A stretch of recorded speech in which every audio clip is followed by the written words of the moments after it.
আলোচিত পর্ন তারকা যুগল আজিম ও বৃষ্টি গ্রেপ্তার, 5 দিনের রিমান্ড মঞ্জুর।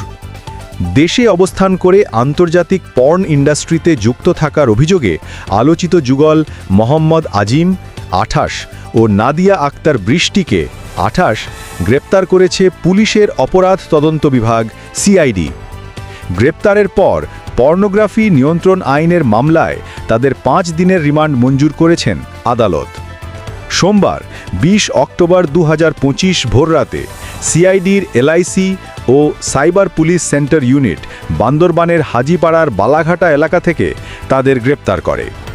এ সময় তাদের কাছ থেকে পর্ন ভিডিও তৈরির সরঞ্জাম যেমন mobile phone, sim card, camera ও ট্রাইপড জব্দ করা হয়। মঙ্গলবার বিকেলে ঢাকার মহানগর ম্যাজিস্ট্রেট জুয়েল রানা পল্টন থানার পর্নোগ্রাফি আইনের মামলায় তাদের 5 দিনের রিমান্ড মঞ্জুর করেন। সিআইডির সাইবার তদন্ত বিভাগের ইন্সপেক্টর শামীম হোসেন বাদী হয়ে তাদের বিরুদ্ধে মামলাটি দায়ের করেন। সিআইডির গণমাধ্যম শাখার বিশেষ পুলিশ সুপার জসিমউদ্দিন খান এক সংবাদ সম্মেলনে জানান, গ্রেপ্তারকৃতরা শুধু নিজেরা ভিডিও তৈরি করত না, বরং অন্যদেরকেও এই জগতে সম্পৃক্ত করার চেষ্টা করছিল।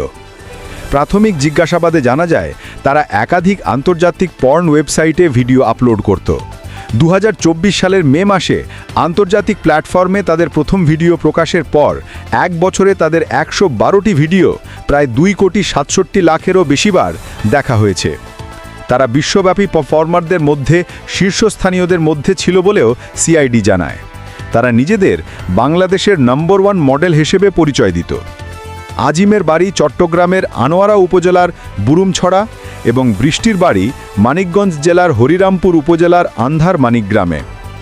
দরিদ্র পরিবার থেকে উঠে আসা এই যুগল অনলাইনে বিলাসবহুল জীবনযাপনের ছবি প্রচার করত। তারা বান্দরবানে ফল ব্যবসায়ী পরিচয় ভাড়া বাসায় অবস্থান করছিল।